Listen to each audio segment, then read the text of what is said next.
Oh my god. Ugh. Testing. Testing. 1, 2, 3. Sibilance. Sibilance.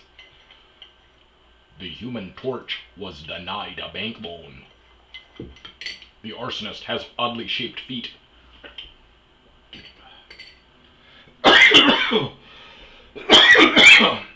Oh, yeah. This is my energy drink. No Explode. Blue raspberry. I lived with this dude who was part of, I'm still trying to get him on once I start having guests. He's going to be one of my guys. He was in prison for a while. He was part of this huge drug bust, like Colombians, and then the cocaine that they seized ended up, they found it out on the streets again, so it led to like a huge cop bust too. So he served like a long time in jail.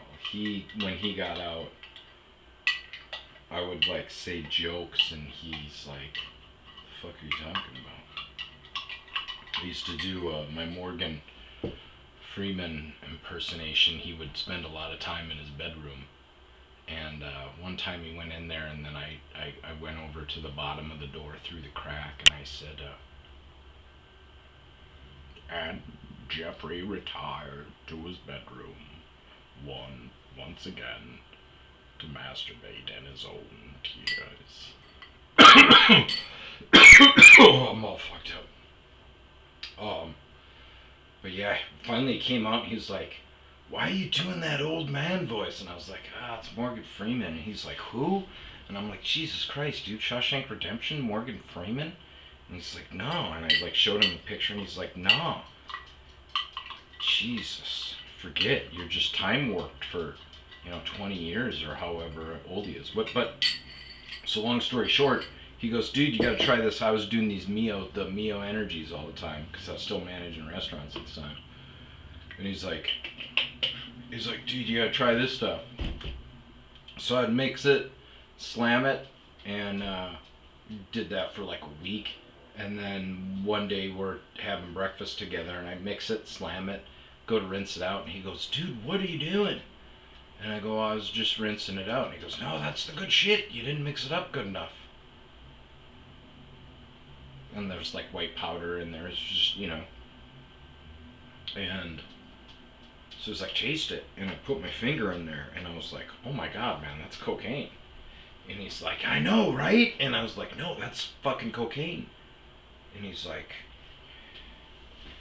yeah, it's this blah, blah, blah. And I'm sure it's like ephedrine or something, whatever. But I don't know. I'm like, that's, yeah, okay.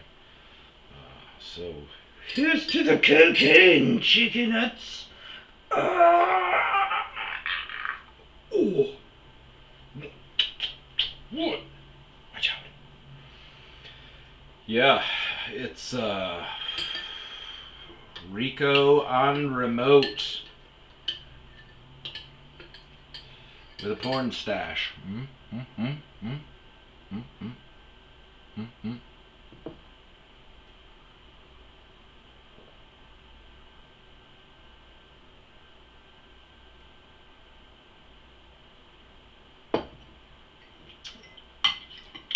Oh yeah! No, just kidding. Psych! Okay, so why is it Rico on remote? Where are you going? You scared?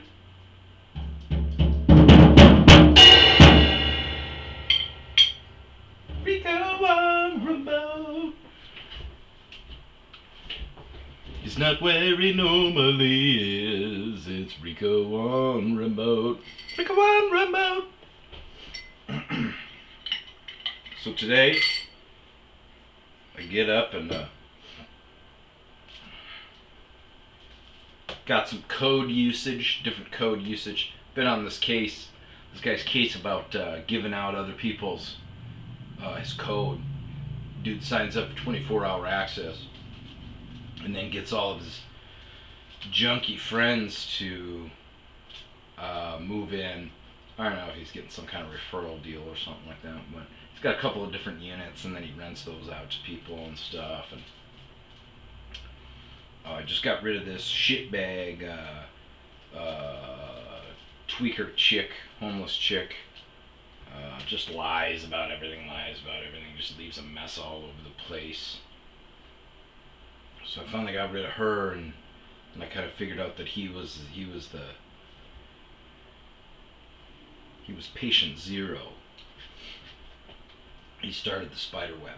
So I've been going after him, giving him warnings not to use other codes, blah blah blah. Trying to kind of hem him into a corner. And today I had some weird code usage from other people that were using his code stuff. So I was like, fuck it, I'm gonna pop up there. So I go up there, and the people that were using his code are gone, but he's up there. So I was like, oh, this is fucking great.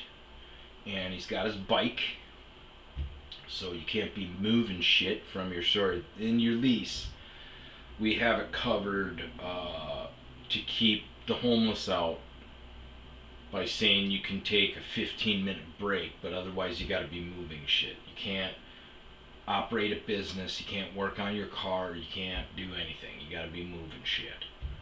So he's on his bike, so he's not moving things.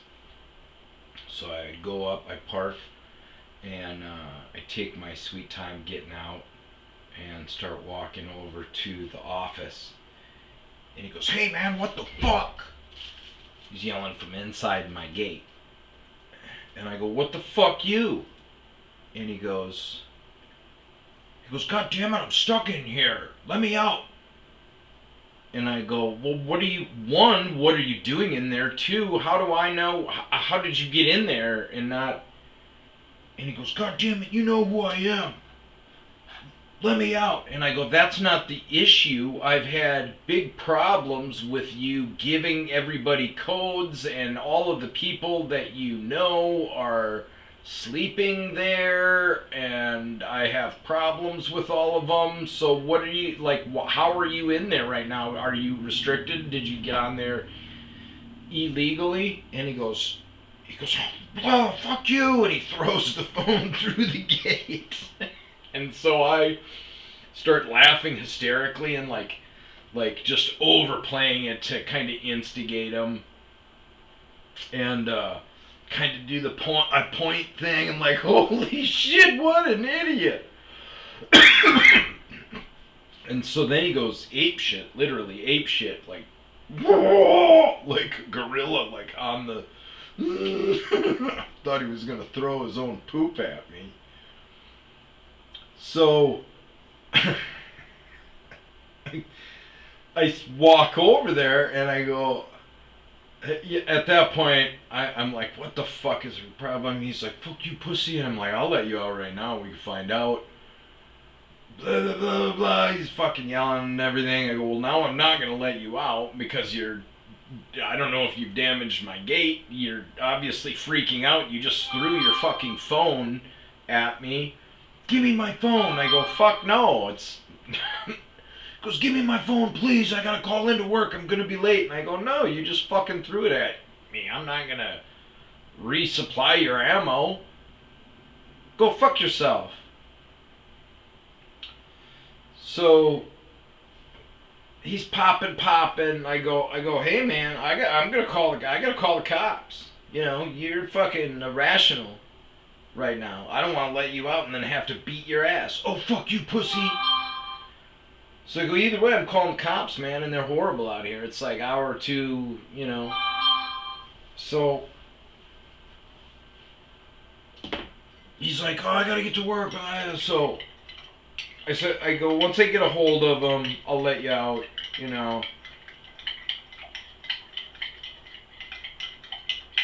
So I make sure, I talked to him at 11. I came upon him at like 11:40, and he was talking about being late for work. So I'm like, fuck it, I'm gonna keep him here until, 12 o'clock, so he's at least late for work. I'm not gonna call the cops because I'm in this fucking weird place where, it, so today I actually do it. I call up. I pull up on my phone Sheriff's County because I'm in Sheriff's County. I'm in the city, but I'm in this weird spot where, like, I've called. I had a break-in once and called the non-emergency line. I was like, hey, the guy that's breaking in is here right now, and they're like, oh, what's your address? They go, oh, that's not city of Mesa, and I'm like, okay. I just got off the phone with city of Apache Junction, and they said that at Apache Junction PD, and they said that I was city of Mesa, and they're like, nope, I didn't. I'm sorry. Fortunately, we're gonna transfer you to the sheriff. They transfer me to the sheriff, and she's like, I go, okay, they just broke in, and but they're gone now because I've been on hold for a while. And I go, but I got their make and model of their cars and everything. So, and she goes, okay, well, we'll keep an eye out for them. And I go, keep an eye out for who? I didn't give you any of the information yet. And she goes, so you want us to send a deputy out? And I go, yeah, when he has time. And she goes, great, So I talked to somebody else that was a local here, and they said that apparently the dispatcher works out of her living room, and she gets mad if she has to get up and, like, do the computer stuff because she's watching TV. So, but yeah, the police report time is horrible out here. So I call for a little bit, make sure that he's late, go out, and once I did a walk by, like I was inspecting the property, kind of trying to get him to engage me. He didn't, so I walked by and I said, so you can tell all your friends that I'm fucking coming for them also. And he's like, fuck you. Alright. So then I went over and I grabbed my clipboard and I took down his name. I said, what's your name? David Carmier. I said, alright, David Carmier, what unit? Blah, blah, blah. I go, alright, so we've talked to you a bunch about you giving out your codes to different people and everything. And he goes, yes. And I go, and I've talked to you about staying here when you're not moving, trespassing. And he's like, I've been doing that for 4 months. And I go, well, now it's against your lease and I'm going to fucking evict you for it. At least restrict your account. He's like, fuck you, pussy, blah, blah, blah. I go, well, I'm about to let you out, man. Again, if you want to find out, I'm definitely willing and able. You are going to have to throw the first punch. He's like, fuck you, blah, blah, blah. So get all the information, I write all this, jot all this shit down, open up the code, I put my code in, open up the gate, he comes out, grabs his phone right away, and he starts getting on his bike, and he's like, I go, what? And he goes, I go, dude, if you're trying to talk shit to me, I cannot hear you. You are mumbling. So if you have something to say to me, fucking say it. And he goes, whatever, man. I gotta go to work. I'm supposed to be at work. And I go, I'm fucking working right now. What do I care? So he gets on his bike and he gets like 20 feet away. And he goes, this is where I just flashed back to when I was a kid. He gets about 20 feet away and he turns and he goes, yeah, go back to work before you get hurt, bitch. And I go, fuck you, David Yeager. The first name was just a coincidence, but there was this kid when I grew up, David Yeager, who was always the little... I was a bully. I knew that. I tried to make amends with a lot of people. I actually apologized to David. Older, he's a pretty cool guy, but younger, he was a little shit talker. And he was the one, on like Friday, with the kid that knocked over the garbage cans. That was him, okay? But the kid on the bike was kind of cool. David as a kid, unfortunately, wasn't. Okay? So sometimes we'd include him if we'd need guys, we'd include him for like baseball and stuff like that, and football and stuff like that, kickball, dodgeball, dodgeball. He knew not to play that anymore. But it would always turn into something where he would start shit talking and then wouldn't say anything until he got a safe distance away, and then was like, "Fuck you, pussy! I'll fuck you up, bitch!" And it was so predictable that me and my buddy Ryan, like, whenever it would happen, I'm like, he's gonna do his thing. I'm gonna fucking run around Donnie's house and fucking hide in the Olsen bushes. So when he fucking does it, he's like, yeah. He's like, you know what? Fuck you, David. He's like, fuck you, Ryan. And he's like, no, don't hurt me. It's okay. I'm gonna leave. And he starts walking away, and he's like, fuck you, you bitch! So I, like, run out and grab him. He's like, no, don't! I'm sorry! Fucking Jaeger. So, but this guy, so he, you know, so he's like,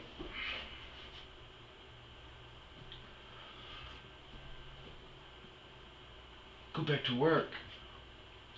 And I should have left it at that, but I didn't.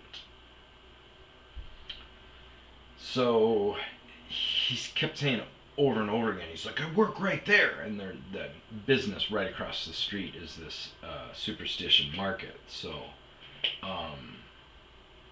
I go in there, and well, no, before that, I guess I started shouting at him right after that, though. After the David Yeager thing, I was like, come on back, fucker. Followed him in the parking lot. I was like, hey, David, go on me, hey. It's your challenge out here. Let's fucking do it. So I go into the market, and then I'm like, I just took a quick peek. There was a cashier opening up. I go, hey. And I got my clipboard, something open. I look professional. She's like, hi there, good luck, huh? I go, oh, actually, I'm not shopping today. I come in here a lot, but I go, hey, one of your employees, David Carmer, I just had a bunch of real bad issues with him. I'm caretaker of this storage facility right across the street, and unfortunately had a bit of an issue with him, and he threw his phone at me through the gate, and he was just trying to kind of damage it, and it doesn't look like he's in a very good spot right now. So, one, I'm not only letting you guys know about it, but two, I'm also going to be calling the cops because there were some threats made and everything like that. And so, you know, they'll probably have to come over and talk to him at some point. So, but I just wanted to give you guys a heads up because he was kind of threatening me as he was biking over here. And so I just, you know, doesn't seem like he's, you know, might want to keep an eye on him. And she's like, oh my God, thank you so much. I'll let my manager know. I go, yeah. So they leave and go back to the lot and start talking to these other people that are affiliated with this guy, David. And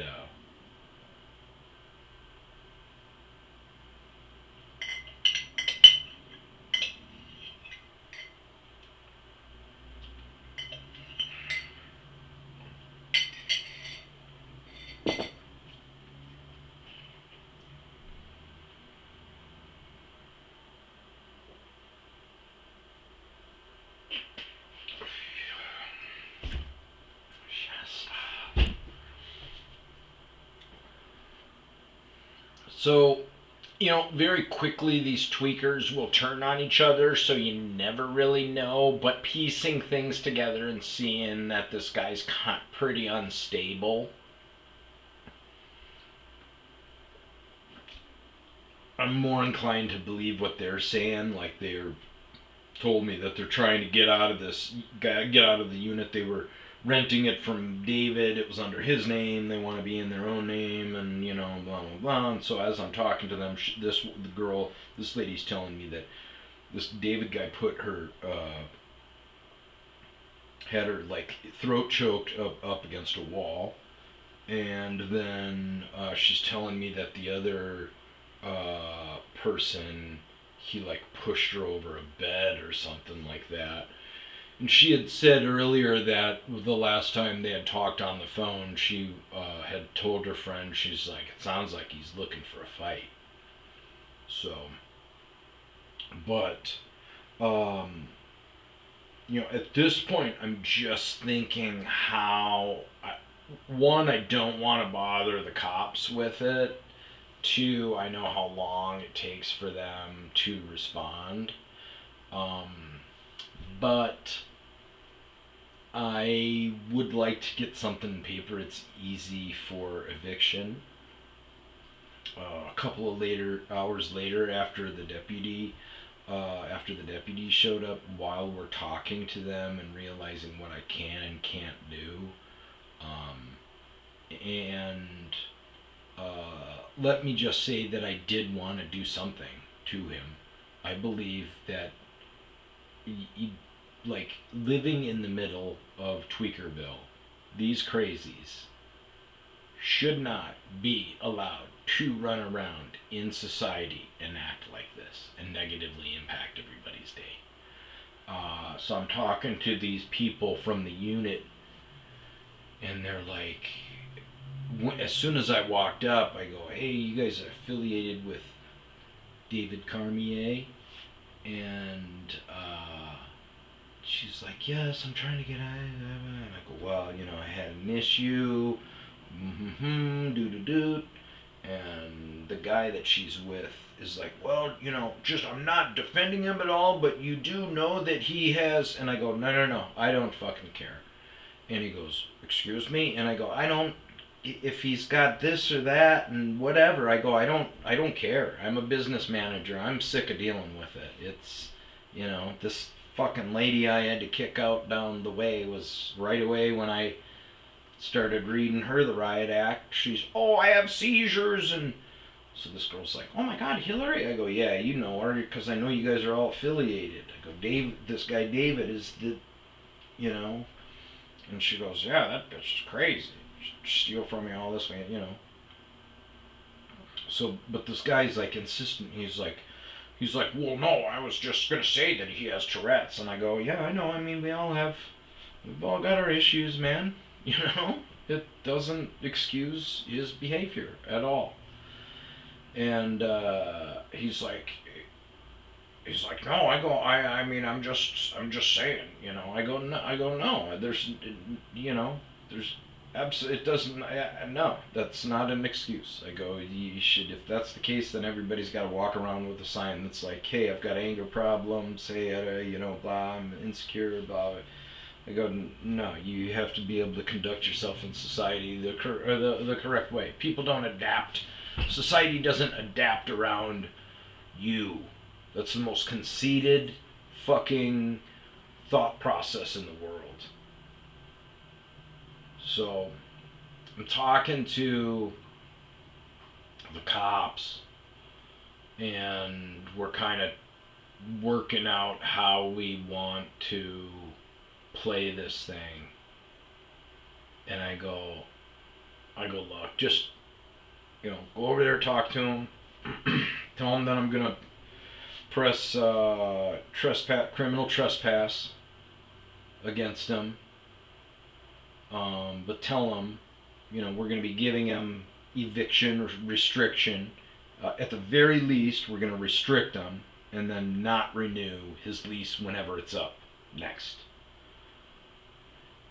More likely, once it gets approved, the eviction gets approved from my boss's boss. It's got to go up the chain. Then we'll give them like 24 hours, and I've got to be here to supervise and stuff. But I won't. Typically, I don't come to those because it just exasperates things. So I tend to just clean up the human excrement afterwards. And the deputy's like, "What?" And I go, "They always leave poop for me." And the other cop chuckled. So I go, "Why don't we just, tell him?" I go, "My thing is I just want him gone. So, tell him as long as he follows through with whatever eviction instructions come via email or phone call or, whatever, however we reach out to him. Just follow that and no big deal. I won't file any charges." I go, "You guys don't need to do anything more than that then. We can just leave it at that." And they're like, "Okay, great, sounds good." So, they go over there. That was at like 2, and then at about 4, dude shows up, and I had everything restricted. And then what I do is, because they're all the same people do the same thing. It's always the people, they never turn their locks in, so they use our locks. They're supposed to put your private lock on there. They always do that. Once they get overlocked, you put another lock on there. They keep it anyway. So I stopped overlocking units out here because the shitbirds just keep the locks. $10 a lock, and then we're basically like, here's a free awesome lock. You now know the code.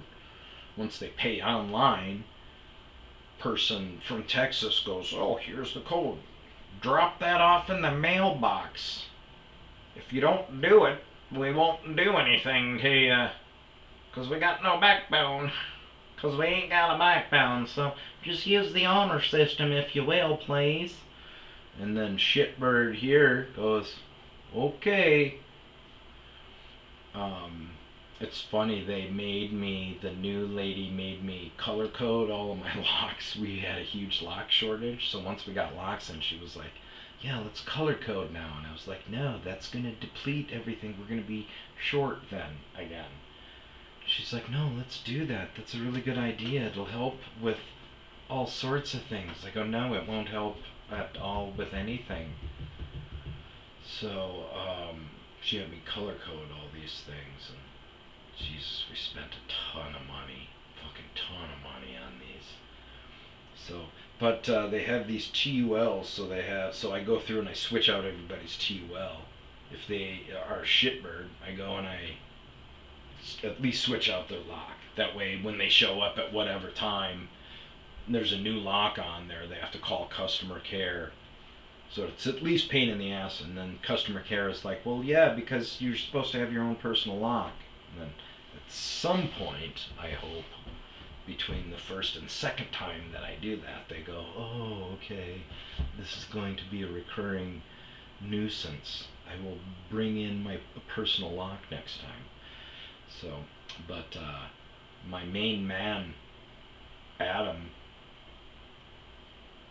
said that is illegal, which turns out it wasn't Adam, actually. It was his right-hand woman, just kind of lying. Realized whenever I backed her into a corner, she would just lie. But, we're not bagging on him. I'm not bagging on him. We're getting along. We're coinciding. So, he comes back, dude gets off at, like 4, and puts his code in, failed code 32 times. I just pop it open finally. They go in, grab some stuff, they leave. Go and talk to his neighbor friends, who are apparently not his friends. She has been trying to get some stuff from his unit. The lady that I just kicked out, I guess, stole a bunch of her stuff. She said that she had to go to where the lady is staying and steal the stuff back from her. Sounds like they're really good people. So, after all of this, the dude that she's with, that was kind of defending David for his Tourette's, was like, what did he say? And it was so funny because his friend called him out. He was like, hey man, what did he say about the same thing? Like, same kind of thing? Same kind of thing you're doing? And she's like, are you asking for his job? And I go, yeah man, there's not, what do you, he goes, well, just any help I guess would be, and I'm like, I don't know, sometimes I have some odd job help, but, so then they tell me that this guy she's been trying to get 2 ACs from this guy for a while. She said last time she confronted him, he choked her and put her up against the wall. So I was like, okay, well, I gave her my cell number. I was like, if anything happens, you can call me directly. Otherwise, you call customer care, and you're gonna go to Texas, and nobody's gonna know what the hell's going on. And so she tells me that he came on his lunch break.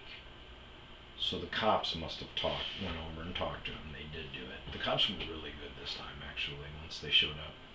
So they went over there. He came over on his lunch break, and he's trying to get moved out by tonight. So I got rid of him, luckily. God damn, 30 minutes. Yeah. So,